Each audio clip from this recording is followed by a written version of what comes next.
This is Mindfulness with Richard Clarke. I focus on mindfulness meditation. Listen, reflect, and deeply meditate. I'm Richard. Welcome. Today we review the insights gained from Dr. Jill Bolte Taylor's remarkable stroke experience. And we'll talk about that. Here is a picture of Dr. Jill. So that's Dr. Jill. So Dr. Taylor is a neuroanatomist, which is a specialized kind of brain scientist. And she suffered a massive stroke in 1996 that incapacitated the left hemisphere of her brain. Within 4 hours, she lost the ability to walk, talk, read, write, or recall any of her life. Her journey to recovery was remarkable. It took 8 years for Dr. Jill to completely rebuild her brain, recovering all physical, emotional, and thinking abilities. And her story is a testament to the brain's resilience and the power of determination. This event, while devastating, offered her a unique perspective to study the functioning of the human brain and, incidentally, the essence of mindfulness. During her stroke, Dr. Taylor experienced a profound shift from the analytical, time-bound, detail-oriented perspective of her left brain to the expansive, timeless, interconnected consciousness of her right brain. The left brain is focused on the past and the future. The focus of the right brain is here and now. Both the brain hemispheres have a cognitive part that thinks and an emotional part that feels. She described this right brain consciousness as a state of joy, peace, and a sense of being at one with the universe. Her insight is invaluable to us as mindfulness practitioners. Her journey teaches us the power of presence.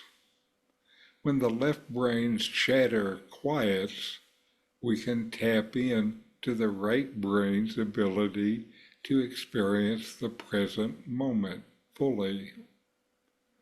This aligns perfectly with the core principles of mindfulness, being present, aware, and accepting in the present moment.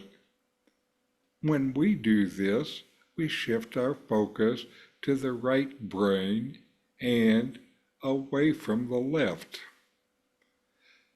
Dr. Taylor's recovery process was long and arduous, but also deeply enlightening. She had to relearn basic skills, including language. And in doing so, she discovered the brain's incredible capacity for recovery and plasticity. This highlights the importance of patience and self-compassion in our mindfulness practice. Progress may be slow, but every step forward is significant. You are reshaping your brain every time you meditate. Mindfulness meditation can silence the default mode network. The default network is primarily in the left brain and involved in self-referential processes, including memories related to events and facts about yourself, and also self-reflection about yourself. This default network is involved with mental time travel, thinking about the past, remembering memories, and planning or fearing for the future. The default network is also your internal monologue. It's like having an internal conversation with yourself. It's also active in social cognition, understanding social contexts and empathizing with others. The default network is the source of what Buddhists call the monkey mind, always active, rarely still. Your focus in meditation on the present moment quiets the default network. This is an important benefit of mindfulness. Another critical lesson from Dr. Jill's experience is the importance of embracing interconnectedness. She felt a profound sense of unity with the world during her stroke. Mindfulness meditation helps us cultivate the awareness that we're part of a larger whole. This interconnectedness fosters compassion, both for ourselves and others. Finally, Dr. Taylor's experience underscores the importance of balancing the analytical and intuitive aspects of our mind. While the left brain helps us navigate the practical aspects of life, the right brain opens us up to creativity, intuition, and deep inner peace. Mindfulness helps harmonize these aspects, leading to a more balanced and fulfilling life.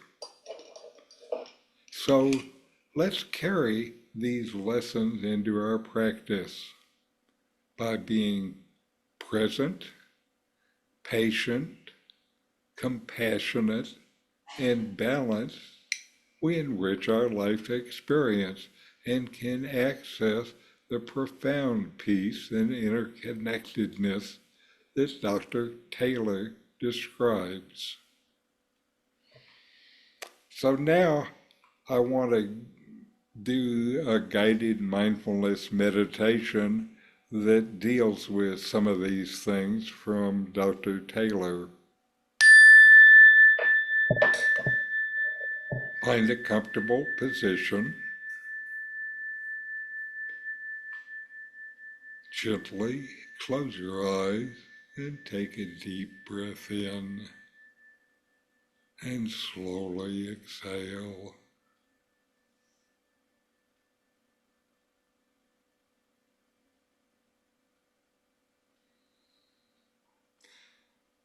Begin by bringing your awareness to your breath. Notice the feel of the air entering your nostrils, filling your lungs, then slowly leaving your body.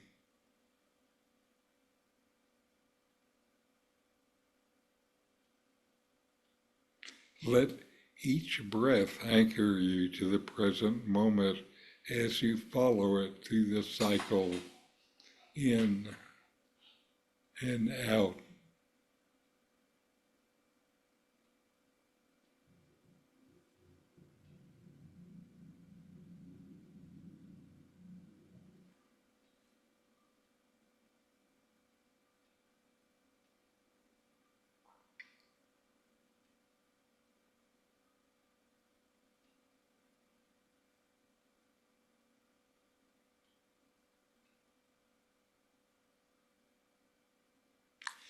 Now, imagine a gentle wave of relaxation starting at the top of your head,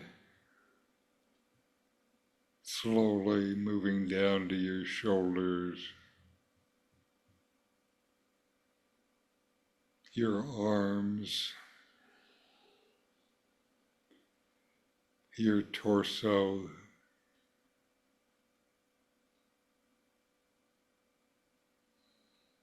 your legs, and finally reaching your feet and toes.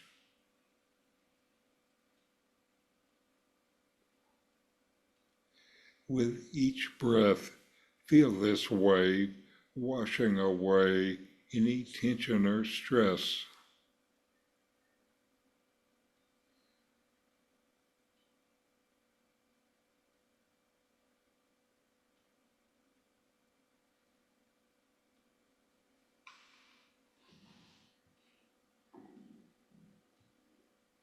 Reflect on Dr. Jill's experience.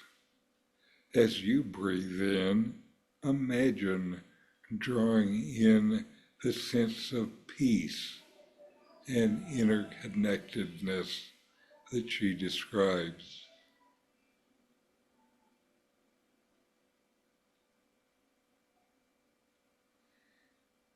As you breathe out, release any tension or judgment.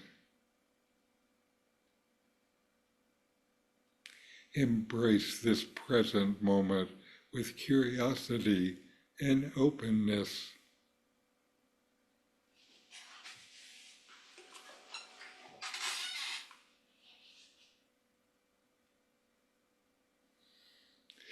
If your mind starts to wander, gently bring your focus back to your breath.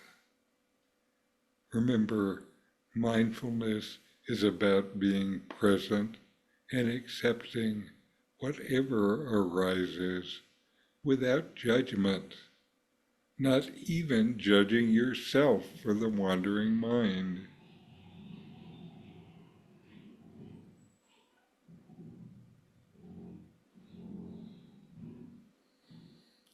Now, bring a sense of interconnectedness.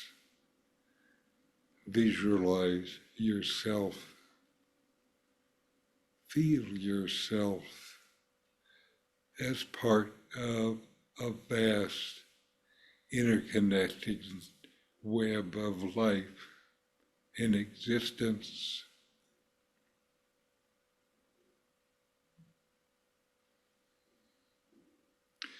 Feel the sense of unity and compassion flowing through you.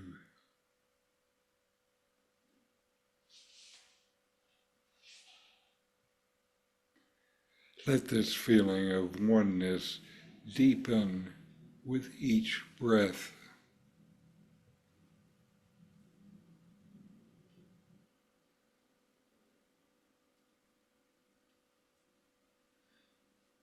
Now, balance your inner dialogue. Acknowledge the analytical thoughts from your left brain, but gently shift your awareness to the intuitive and peaceful right brain present in this moment. Embrace the harmony, allowing both aspects of your mind to coexist peacefully.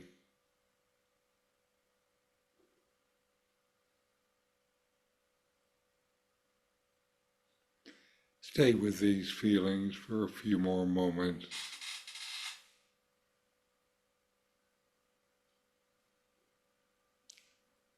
And when you're ready, gently bring your awareness back to the room. Wiggle your fingers and toes. And when you feel ready, slowly open your eyes.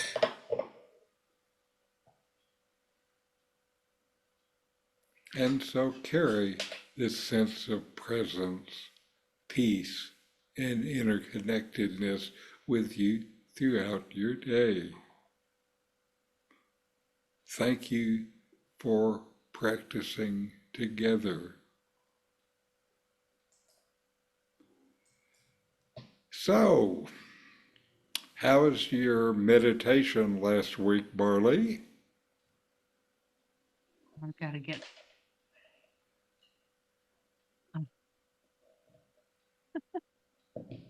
Zach. I can hear you. You're on. Oh, no, you're off now. Nope, not now. Okay, other way. Okay, now I'm not very good at meditating. I'm sorry. Remember at church I was telling you that I figure if I get this meditation in, at least at this point in time, I feel like I've had my weekly massage. So So it's good to come together and massage your mind. Yes. Yeah. That's good. Mm-hmm.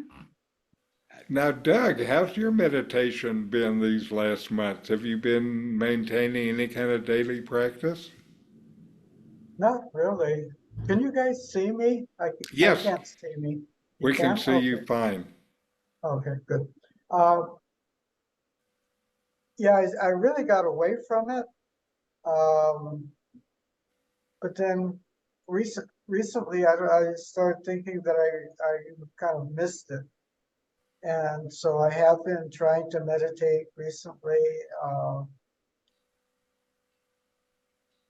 You sent me the video of last week's meeting, and I had a good meditation with that, with your guided meditation.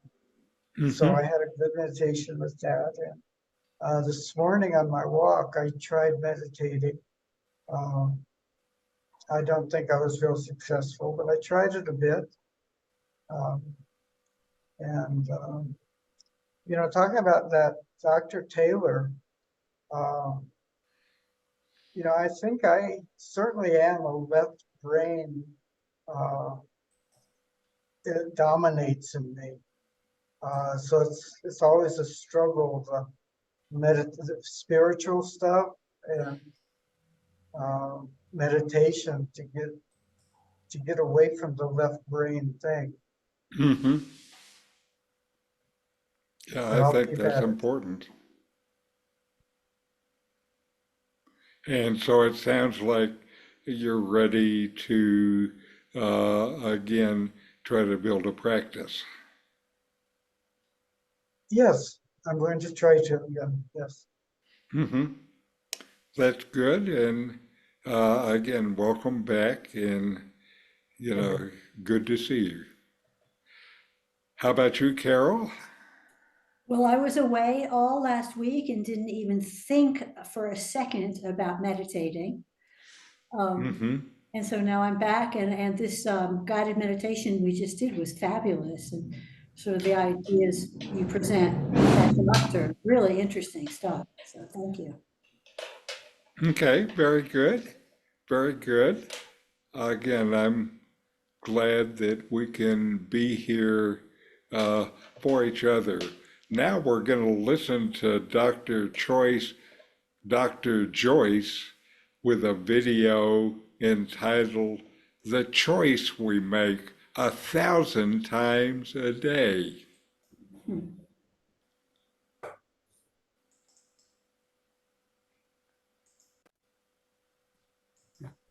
So when I think about the brain, it's just this magnificent collection of cells.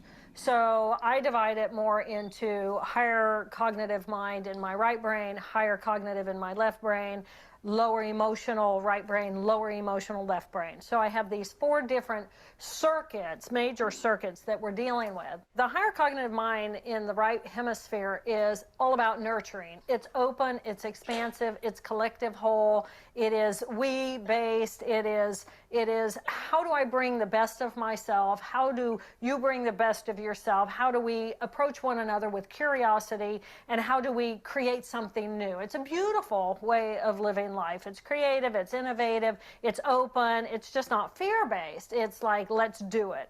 And then the left hemisphere, it takes the big picture of all the possibilities and it starts dividing it up into categories. It organizes, it gets structured, it has a plan, it has a past and a future, it is punctual, it's detail-based, it has language, and it's really a great skill set because without it, we're completely non-functional. But the emotional system that is related to that higher cognitive mind, the left brain specifically is designed to look for differences.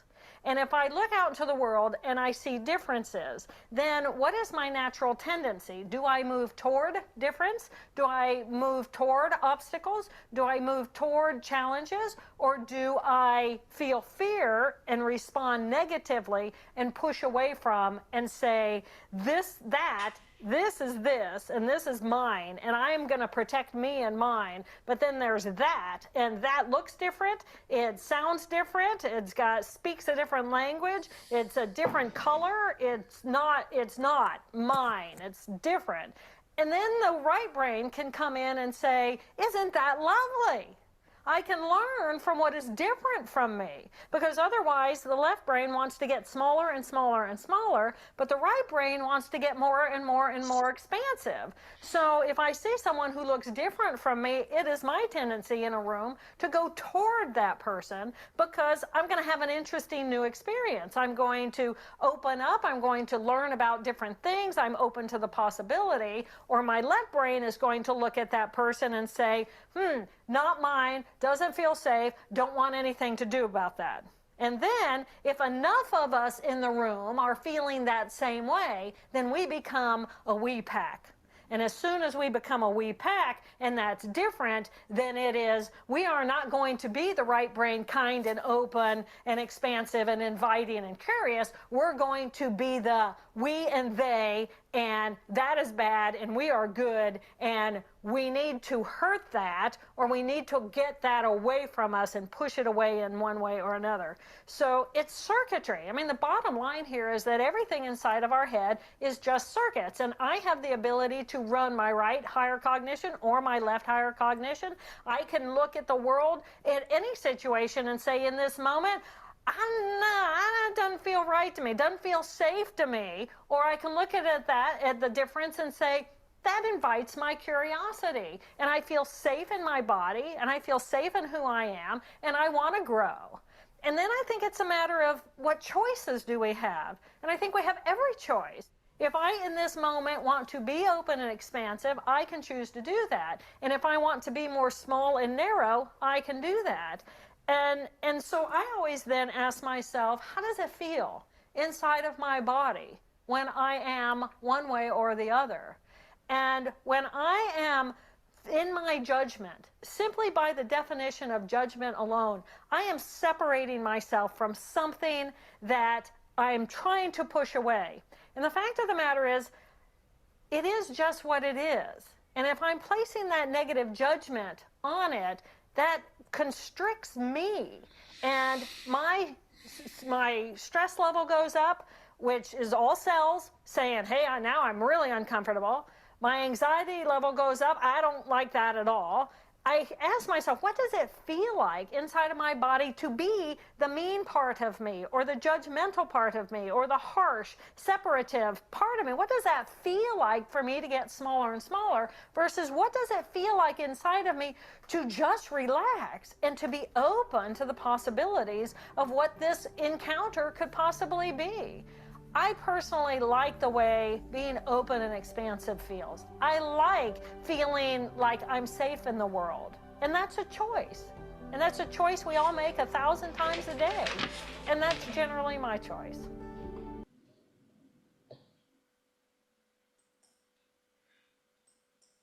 Okay, and now we're going to take a few minutes for quiet meditation.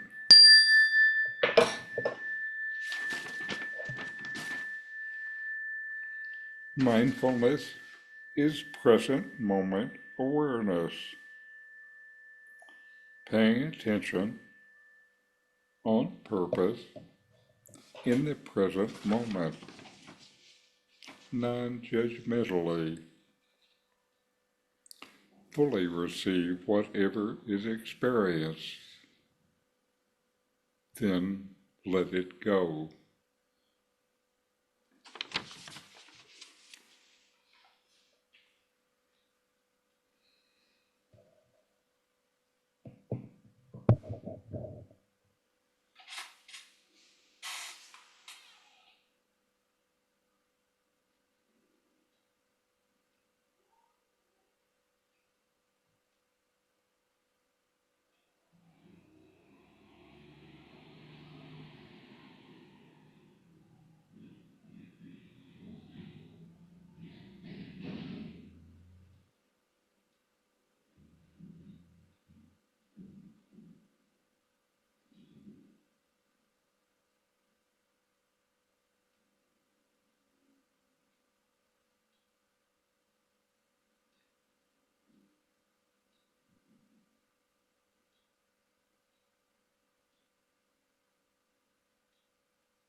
All right.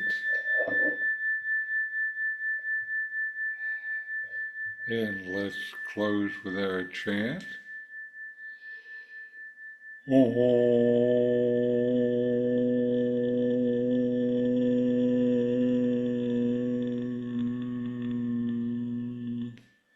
Shanti, Shanti, Shanti. Om. Peace, peace, peace. But also part of what Dr. Jill says, and part of what we're trying to do with our meditation, is we can make choices that determine kind of which side of our brain that we're using. And the more you make that choices, the way the brain works is the brain then develops itself to do that. So if somehow you're making the choice to be open and curious this 1,000 times a day, then after a while, you get better at that and just are doing it. Well, I bet we're all more right-brained. Mostly, And- Americans particularly are pretty right brains. I think some of the Asians are more left brain, and part of it is cultural, part of it is being in a family. If you're in a family, you have more of this relationship and interconnectedness going on. And if you live by yourself, like most of us do, more or less, then, you know, that part of your social brain doesn't get used much. What about Trumpers? Do you think they're because they're so paranoid? I mean, we're a bit paranoid too about the situation, but about Trump. Certainly, I think that Trumpers are more left brain than we are. Oh, absolutely. And, you know, one of the things is that the brain scientists can do brain scans and tell pretty reliably whether a person is a Trumper or not. What are you seeing out there in Texas, Doug? Is your area better than some, do you think, for Texas, or? Oh, El Paso is definitely a liberal little island here. That's what I thought. Oh, in good. West I'm glad to hear Texas. that. I didn't really Yeah. know. Okay. We really consider ourselves more to be part of New Mexico than Texas. Uh-huh. We're right on the state line, right? The northwestern suburbs of El Paso are actually in New Mexico. Oh, gosh, so I have to look at a map. Yeah, so things are kind of liberal here. Oh, good. That's Oh, it's better. great to hear. How far would you have to go to get to a UU? I don't think there is one here, No. but fortunately there's Zoom. Okay, right. So, Yes. yeah, I wanted to say I really, I agree with what the doctor was saying about judgments. They seem to just arise automatically, Mm-hmm. and they separate us from those that we're judging. Right. Exactly. And that's the left brain doing its business, making everything separate so it can tell them apart. Yeah, right. Definitely. Well, I think this was definitely the right decision for me to get back to my meditation. Good. Great. Good. Like the song says, the changes in attitudes, changes in latitudes. Yes. It's the other way around. Anyway, but yeah, I definitely needed a change of attitude from Mexico City. Okay. Well, very good. And again, it's so good to see you again, and I'm happy that you're at a place where you will join us again. So good. And you know what Dr. Jill was saying to me, part of what is significant about what she's saying is that, you know, we have the ability to shape our life by the kind of choices we make. And I think that's a big component of meditation. One of the things that happens with meditation is you start to notice the choices that you didn't even notice before. And how can you make the choice if you don't even know you can?